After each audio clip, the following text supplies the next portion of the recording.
Bismillahirrahmanirrahim. Assalamu alaikum students. Today we will discuss the new topic, that is the linear transformation. अच्छा, आज जो है 4th online class है.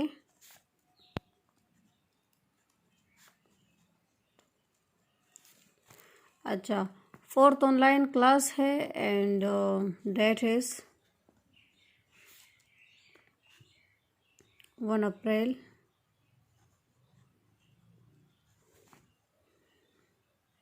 21. अच्छा, जो हमारा न्यू टॉपिक है वो है लीनियर ट्रांसफॉर्मेशन.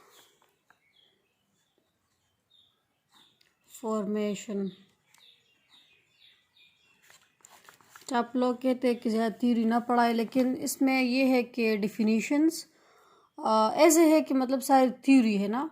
सो आप लोग इनको समझे, फिर इससे रिलेटेड क्वेश्चन करेंगे. अगर आप लोग थ्योरी को नहीं समझेंगे तो फिर आप लोग को क्वेश्चन समझ में नहीं आएंगे. अच्छा, तो अब इसका जो डिफिनीशन है अच्छी तरह आप लोग देख ले. डिफिनीशन डिफिनीशन ये है कि पहले मैं डिफिनीशन लिख लेती हूँ, फिर आप लोग को समझाती हूँ. लेट वी और यू आप लोगों ने कैपिटल लिखने हैं. Let V and U B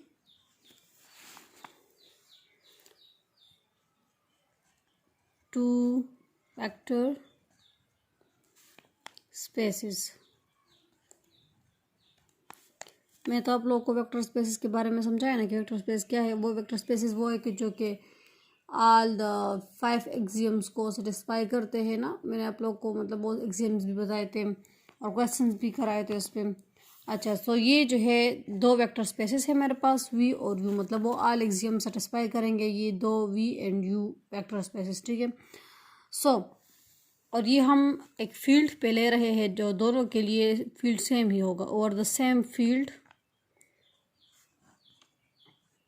मतलब इन दोनों का जो फील्ड के लिए एफ होता है. मैंने आप लोग को फील्ड भी समझाया था कि फील्ड क्या है. मैंने आप लोग को बताया था कि ग्रुप, फील्ड, रैंक, ये सारी चीज़ें जो है ये क्या है, फील्ड में भी कुछ एक्सियम्स जो है वो होंगे, वो इसको सेटिस्फाई करेंगे ना. ये जो 2 वेक्टर स्पेसेस है वी और यू, ये हम ले रहे हैं सेम फील्ड पे. ठीक है ना, दोनों के लिए फील्ड सेम रहेगा. अच्छा, दोनों वेक्टर स्पेसेस डिफरेंट होंगे लेकिन दोनों का फील्ड क्या होगा, सेम होगा.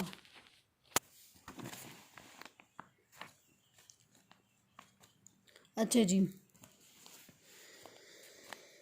इसके लिए अब जो है इसका काम क्या होगा. मतलब हमने तो वेक्टर स्पेसेस डिस्कस कर लिए कि मेरे पास 2 वेक्टर स्पेसेस है और इसका फील्ड सेम है. तो अब इसका काम क्या है. तो इसका काम ये है कि एक मैपिंग जो हम करते थे ना, मतलब इस तरह के मेरे पास एक ये एक्स है, ये वाई है और इन दोनों के बीच ये 1 2 3 है, ये ए बी सी है ना. तो इन दोनों के मैपिंग इस तरह होते थे ना कि 1 to A 2 to B 3 to C. तो ये एक मैपिंग था एक्स और वाई के बीच. तो जो F X is equal to Y, मतलब जो फंक्शन होता था ना, तो यहाँ पर जो होंगे मैपिंग जो होगा वो इस वी और यू के बीच होगा. इस तरह होगा वी टू यू. ठीक है ना, मतलब इसके लिए मैपिंग के लिए एक नोटेशन है कि हम मैपिंग को किस तरह डिनोट करते हैं. जो मैपिंग टी यहाँ पर जो है असल में हम ट्रांसफॉर्मेशन के लिए यूज़ करते हैं. जिस तरह ये जो डिफिनीशन है ना, जिस चीज़ की हम जिक्र कर रहे हैं वो लीनियर ट्रांसफॉर्मेशन है ना, इसलिए हमने यहाँ पर टी लिया है. जिस चीज़ की बात हम करेंगे तो उसी को हम यहाँ पर डिफाइन करेंगे. तो अगर हम यहाँ पर ट्रांसफॉर्मेशन की जगह कुछ और एक्स की बात करते या कुछ किसी और चीज़ की डिस्कशन करते हैं तो उसी को हम यहाँ पर इन्वॉल्व करते. तो यहाँ पर हम ट्रांसफॉर्मेशन का जिक्र करें, इसलिए इसकी मैपिंग भी मतलब ट्रांसफॉर्मेशन के लिहाज से होगी. ठीक है ना. तो यहाँ पर वी अब टू यू है, वी और यू के बीच मैपिंग हो रही है. ये क्या है, इस कॉल्ड लीनियर ट्रांसफॉर्मेशन. तो ये कब लीनियर ट्रांसफॉर्मेशन होगा, जब ये इसके लिए 2 कंडीशंस है वो उनको सेटिस्फाई करेगा, तब जो है ये क्या करेगा, ये जो है लीनियर ट्रांसफॉर्मेशन कहलाएगा. और वो क्या है, अच्छा जी, या और इसको हम जो है दूसरा नाम मैपिंग भी कह सकते हैं. और mapping on A vector space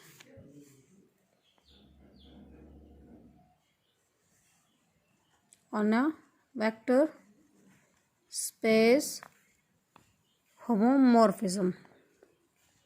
ये इसका दूसरा नाम है कि हम जो है लीनियर ट्रांसफॉर्मेशन को हम दूसरा नाम mapping on a vector space homomorphism भी कह सकते हैं। इफ़ जब ये दो कंडीशंस को सेटिस्फाई करेगा तब जो है हम इसी को mapping homomorphism mapping on the vector space homomorphism कहेंगे या लीनियर ट्रांसफॉर्मेशन कहेंगे।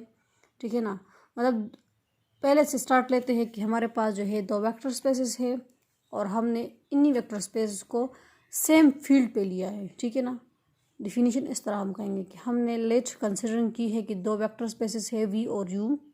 ठीक है, और इन्हीं को हमने सेम फील्ड पे लिया है। ठीक है ना, अच्छा, और फिर जो है इसको हम डिफाइन किस तरह करेंगे, इसकी मतलब इसका काम क्या होगा। इसका काम ये होगा कि यहाँ पर मैपिंग होगी और वो मैपिंग किसके बीच होगा, मैपिंग जो है इन दो वेक्टर स्पेसेस के बीच होगा, वी और यू के बीच। ठीक है ना, सो यहाँ पर ये जो मैपिंग हो रही है वी और यू के बीच, वो इसका जो डिफिनीशन होगा उसकी जो नोटेशन होगी वो इस तरह होगी, टी डबल डॉट्स। ठीक है ना, जिस आप लोग इंग्लिश में इसको क्या कहते हैं,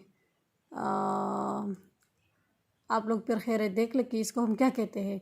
और मैपिंग कौन से वेक्टर्स कौन से टर्म्स के बीच है, दो वेक्टर स्पेस के बीच है वी और यू। इसको हम क्या कहते हैं, लीनियर ट्रांसफॉर्मेशन या mapping on a vector space homomorphism. अच्छा, यहाँ पर होमोमॉर्फिज्म का लफ्ज़ क्यों यूज़ हुआ है, क्योंकि यहाँ पर असल में होमोमॉर्फिज्म के दो कंडीशन सेटिस्फाई हो रहे हैं, इसलिए हम यहाँ पर लीनियर ट्रांसफॉर्मेशन को दूसरा नाम होमोमॉर्फिज्म कहते हैं, mapping on vector space homomorphism. ठीक है ना, सो इसलिए हमने जो है दूसरा नाम इसको ये दिया है कि ये जो है इन्हीं दो कंडीशन को सेटिस्फाई कर रहे हैं, जो कि अभी मैं आपके साथ यहाँ पर शेयर करी। आप लोग देख सकते हैं कि फॉर एनी, ये फुल डिफिनीशन है लीनियर ट्रांसफॉर्मेशन का। ठीक है ना, फॉर एनी वी यू, आप लोग घबराइए नहीं, आप लोगों ने सीखना है ये सब कुछ। ठीक है ना, यहाँ पर मेरे पास दो टर्म्स है, फॉर एनी वी और यू। ठीक है, जो कि वेक्टर स्पेस से हमने लिए हैं वी और डब्ल्यू। ठीक है ना, और जब ये कंडीशन सेटिस्फाई करेगा वी प्लस डब्ल्यू, यहाँ पर ट्रांसफॉर्मेशन, और इसको जब हम मल्टीप्लाई करेंगे ना तो इस तरह आएगा ना कि we T plus W T. ठीक है ना, तो एक ये कंडीशन सेटिस्फाई करेगा, दूसरा ये कंडीशन कि फॉर एनी, यहाँ पर तो हमने वी और डब्ल्यू को भी डिफाइन कर दिया कि हमने वेक्टर स्पेस से लिया है वी से। तो अब जो है यहाँ पर एक और टर्म भी लेंगे के, जो कि हमने फील्ड से लिया है। ठीक है ना, के एक स्केलर टर्म है जो कि हमने फील्ड से लिया है। आप लोगों ने पहले डिफाइन करना है, तब जो है आप लोग इसको यहाँ पर फिर मतलब इक्वेशंस में लिख सकते हैं।